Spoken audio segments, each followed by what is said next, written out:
चल हम सबके लिए चाय लेकर आते हैं।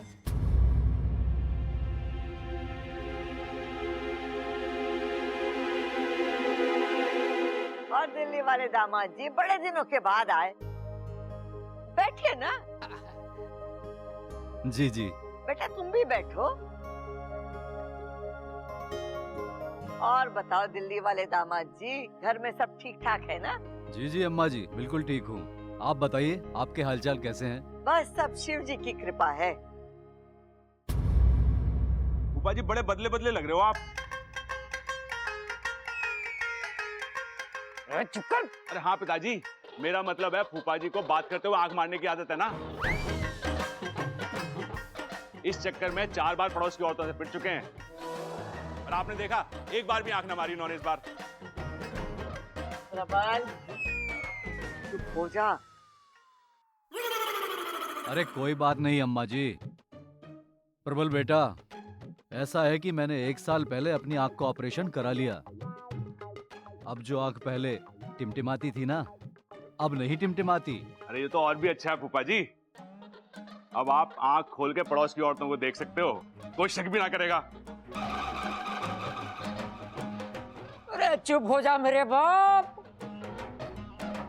हाँ बेटा, अपने बारे में बता।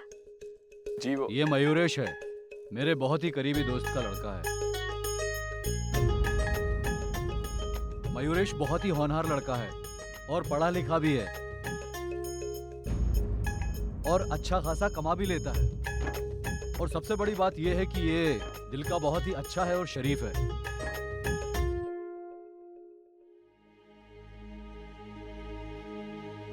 ममता दीदी, ये लड़का कौन है? सुबह फूफा जी से बात हुई थी ना सबल भैया की, वो फोन आया था। ये वही लोग हैं, दिल्ली से तुम्हें देखने आए हैं।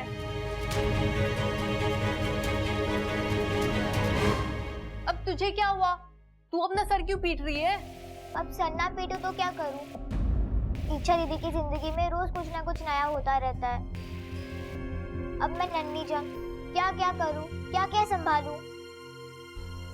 ओहो, तेवर तो देखो इसके, बात तो ऐसे कर रही है जैसे इसकी माँ हो। कल परसों ही तो इससे मिली है, ऐसा क्या संभाल लिया तूने जो? नहीं नहीं, मैं तो बस ऐसी इच्छा दीदी को हंसाने के लिए बोल रही थी। अच्छा, तू खड़े खड़े क्या सोच रही है? शादी के सपने देखने लगी क्या? नहीं दीदी, दीदी मैं तो। इच्छा, क्या बात है, उदास हो? ये देखना दिखाना तो चलता रहता है, हर लड़की के साथ होता है। लड़के के सामने जाने से पहले हर लड़की घबराती है। तुम चिंता मत करो, सब ठीक हो जाएगा। तुम एक काम करो, जाते ही लड़की को प्यारी सी स्माइल दे दो। देखना कोई सवाल जवाब नहीं करेगा, सीधा पसंद कर लेगा। चलो अब जल्दी से नाश्ता तैयार कर लेते हैं, लड़का बाहर इंतजार कर रहा होगा। मयूरेश का दिल्ली में अपना खुद का बिजनेस है, सब अपनी मेहनत से खड़ा किया है इसने, एक पाई भी घर वालों से नहीं ली है इसने। अभी 2 दिन पहले इसकी शादी की बात चल रही थी और आज ही मैंने आपका इश्तिहार पढ़ा था, तो मैंने सोचा कि लड़का अच्छा है तो क्यों नहीं चलकर आपसे रिश्ते की बात की जाए। अब शिवजी की कृपा होगी तो रिश्ता अपने आप जुड़ ही जाएगा। जुड़ेगा दामाद जी, जरूर जुड़ेगा। अच्छाई से जुड़ती है तभी तो दुनिया चलती है। अरे मयूरेश जी एक बात बताइए, आपको शादी क्यों करनी है? शादी क्यों करनी है मतलब क्यों करनी है? इंसान शादी क्यों करता है? क्यों करता है? अकेलापन दूर करने के लिए और लाइफ में आगे बढ़ने के लिए एक जीवन साथी की जरूरत तो होती है ना। मतलब अकेले आगे ना बढ़ सकते तुम? अकेले खुद को ना संभाल सकते हैं? अरे मेरा अगर अकेले खुद को ना संभाल सकते हो तो इच्छा को क्या संभालोगे? अरे चुप करो बावलो, कैसे उठपटांग सवाल पूछ रहे हो छोरे से? अरे दादी हम तो बस। जानती हो तुम दोनों को इच्छा की घनी फिक्र है। तुम लोग चाहते हो कि उसका हाथ किसी नेक और अच्छे आदमी के हाथ में दे, लेकिन हम बड़े भी तो यहाँ बैठे हैं। जो भी तय होगा इच्छा और हम सबकी मर्जी के साथ तय होगा। लेकिन तब तक तुम दोनों चुप रहो। लो, इच्छा भी आ गई।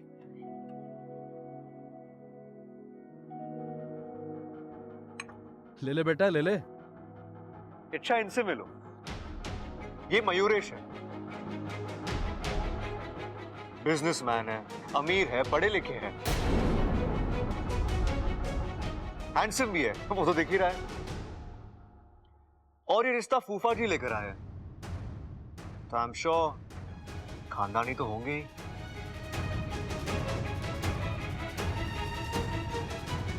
इच्छा, मुझे लगता है तुम्हें हाँ कर देना चाहिए। कोई खोट नहीं है इसमें। खोट तो हमारी इच्छा में भी ना है। सुंदर तो है, आपने देख लिया। इतनी समझदार और सुलझी हुई छोरी है कि मैं बता नहीं सकती। और खाना खाना तो इतना स्वादिष्ट बनाती है कि उंगलियां चाटते रह जाओ। हमारी इच्छा लाखों में एक है।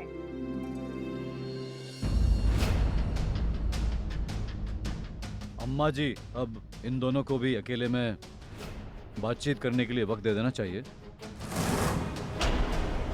हाँ हाँ बिल्कुल। जाओ बेटा, आपस में बात कर लो, एक दूसरे को समझ लो, फिर हम आगे की बातें बढ़ाएंगे। इच्छा, जा इसके साथ कुछ बातचीत कर ले। और हाँ, अपना घर भी दिखा देना इसे।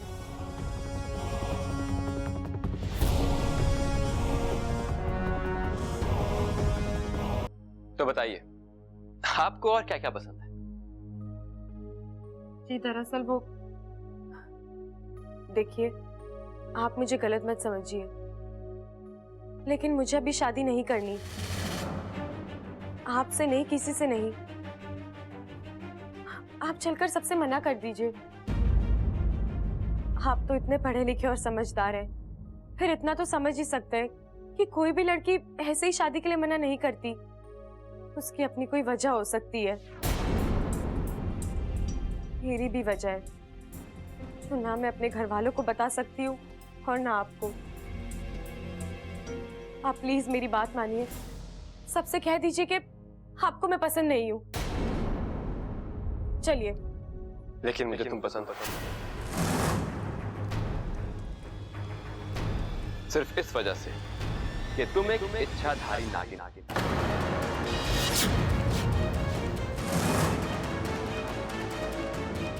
मैं मना नहीं कर सकता।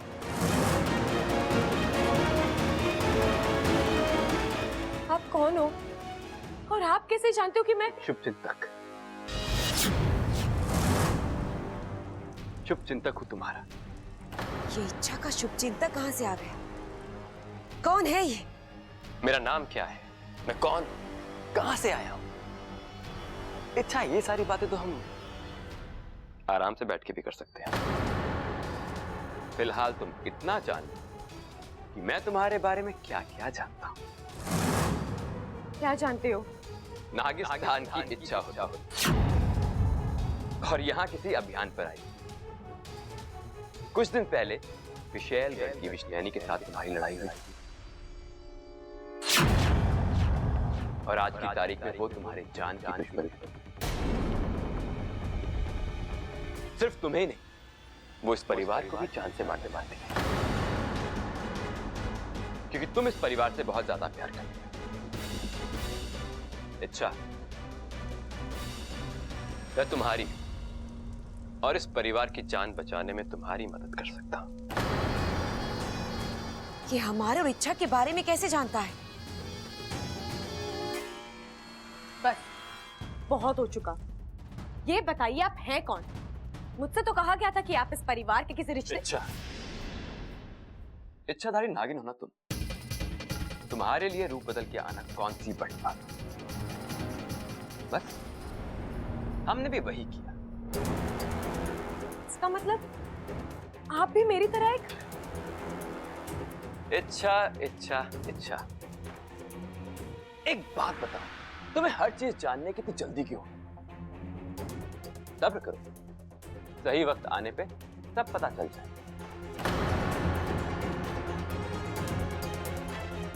तुम अपनी पहचान क्यों छुपा रहे हो? और ये सब इस तरह प्यार, मैं तुमसे प्यार करता हूं। बेतहाशा प्यार। शायद ही आज तक किसी ने इतना प्यार किसी से किया। अच्छा, मैं तुम्हें यहां अपना बनाने आया हूं और अपना बना के ही रहूंगा। तुम अपनी हद में। प्यार की कोई हद नहीं होती और मेरी हद तब खत्म होगी जब तुम मेरी बाहों।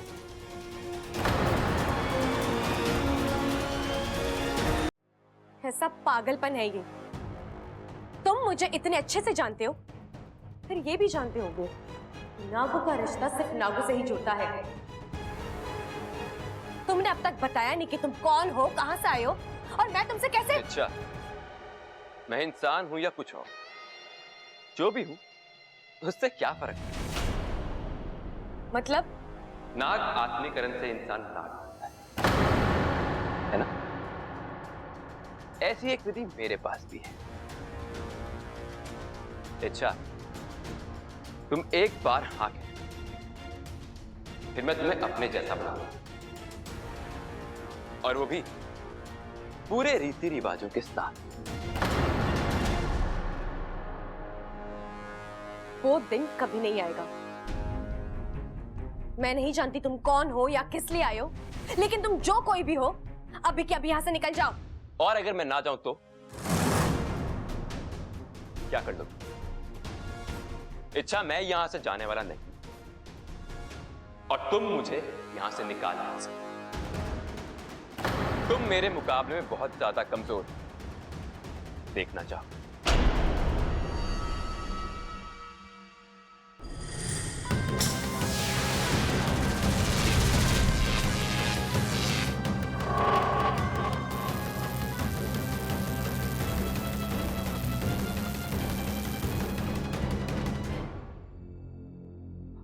दादी, मैं अभी आया।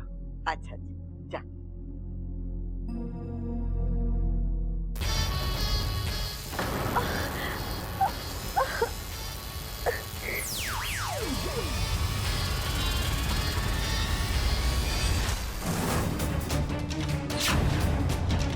एक इच्छाधारी नागिन केवल अपनी इच्छा से रूप बदल सकती है, लेकिन मैंने तो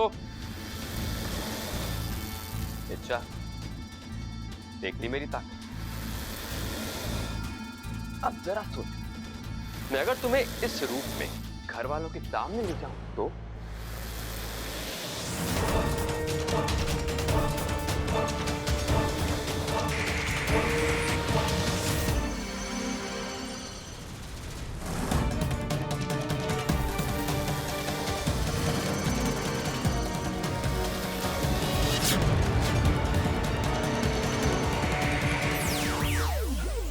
मुझसे लड़ना बेकार है इच्छा।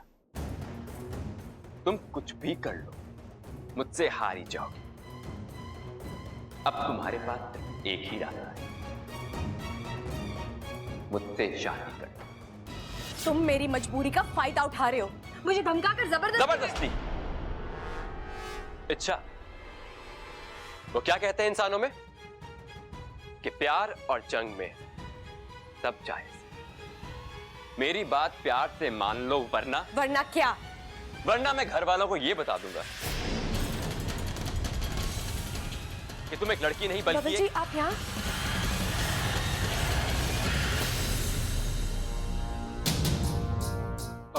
लगता है मैंने तुम दोनों को डिस्टर्ब कर दिया। मैं बस ये पूछने आया था कि तुम दोनों के लिए कुछ चाय या नाश्ता भिजवा दूं। नहीं, हम बस आ ही रहे हैं। तो चले।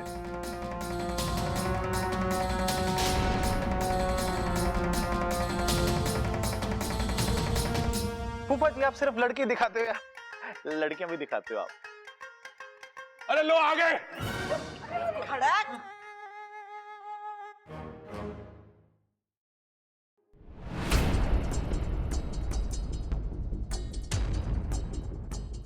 हाँ छोरा बता, कैसी लगी हमारी इच्छा?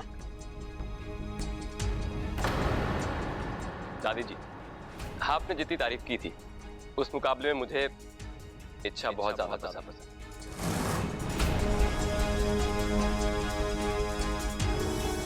मुझे लड़की पसंद। अरे वाह। अच्छा रे, तू बता, तुझे कैसा लगा मयूरेश?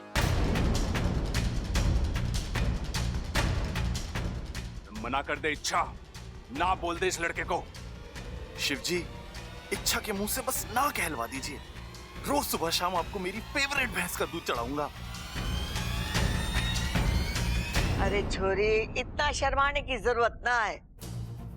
बता भी दे तुझे छोरा पसंद है या नहीं।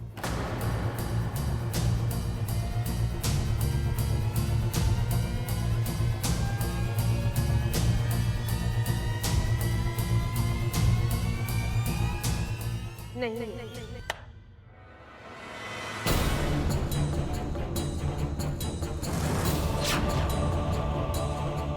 इच्छा मैं क्या दादी आप? एक ही मुलाकात में पसंद नापसंद का फैसला कैसे हो सकता है? मुझे लगता है ना, एक दो बार और मिलना चाहिए। वो क्या है ना दादी, पहली मुलाकात में लड़का लड़की एक दूसरे के साथ ऑकवर्ड होते हैं, नर्वस होते हैं, खुलकर बातचीत नहीं कर पाते। अगर एक दो बार और मिलेंगे तभी एक दूसरे के साथ कंफर्टेबल हो जाएंगे, एक दूसरे को समझ पाएंगे, खुलकर बातचीत कर पाएंगे। हाँ, धवल बिल्कुल सही कह रहा है। शादी ब्याह का मामला है, वक्त लेकर एक दूसरे को समझकर ही आगे बढ़ना चाहिए। क्योंकि एक मुलाकात में ना तो कोई किसी को अच्छे से परख सकता है और ना ही हाँ और ना का फैसला कर सकता है। मने भी लग रहा है कि इच्छा और मयूरेश को एक दो मुलाकात और करनी चाहिए।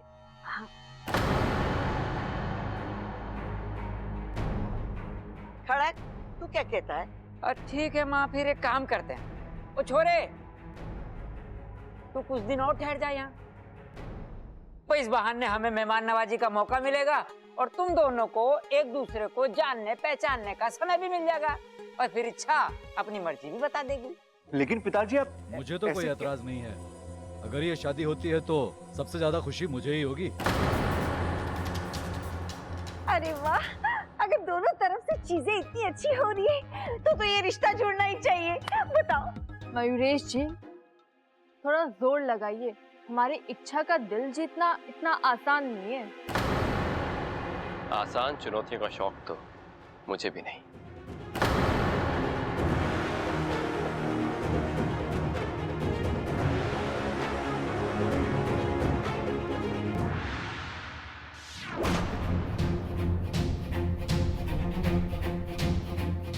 अच्छा, पापा जी, आप क्यों कर रहे हैं ये सब? आप जानते हैं मुझे शादी नहीं करनी, फिर भी आपने अखबार में इश्तिहार दे दिया, रिश्ते देखने शुरू कर दिए, और अब ये? आपको जरूरत क्या थी उस लड़के से ये कहने की कि हमें एक दो बार और मिलना चाहिए, एक दूसरे को समझना चाहिए? अरे नहीं करना है मुझे ये सब। क्यों? क्या गलत है इसमें? जिसके साथ शादी करनी है उसे ठीक से समझना तो पड़ेगा ना। पापा जी, आप कोई खास वजह है क्या? अच्छा, तो तुम किसी और को समझना नहीं चाहती? कोई खास वजह है तो तुम्हें किसी और से शादी ही नहीं करनी? होता है, अक्सर ऐसा होता है। दुनिया में कुछ जगह ऐसी होती है जो सिर्फ और सिर्फ किसी खास के लिए बनी होती है, और दिल भी ऐसी एक जगह है। पापा जी, मैं आपको छोड़ो ना इच्छा, हर बार नई वजह ढूंढना, हर बार नई दलीलें पेश करना। तुम कब तक ये सब करोगी? एक झूठ को छुपाने के लिए तुम कितने झूठ और बोलोगी? मान लो ना कि तुम मुझसे प्यार करती हो और तुम्हें मुझसे शादी भी करनी है। दिल में कुछ और है और तुम जुबान से कुछ और ही कह रही हो। देखो इच्छा, कल भी फैसला तुम्हें करना था और आज भी फैसला तुम्हें ही करना है। वो लड़का भी यहाँ है और मैं भी यहाँ। अब हम दोनों में से तुम्हें किसके साथ शादी करनी, इसका फैसला भी। पापा जी, मुझे आप दोनों में से किसी से शादी नहीं करनी। आपको गलत फहमी हुई है कि मुझे आपसे प्यार है और आप इस गलत फहमी से बाहर नहीं आना चाहते। रही बात उस लड़के की, तो वो मैं क्या? वो क्या है इच्छा? बोलो। तुम्हारे पास मेरे किसी सवाल का जवाब नहीं है ना, और होगा भी कैसे? तुम चाहती कुछ और कर कुछ और रही हो। खैर छोड़ो, अब मैं कुछ नहीं बोलूंगा। जो तुम्हें सही लगे वो तुम करो।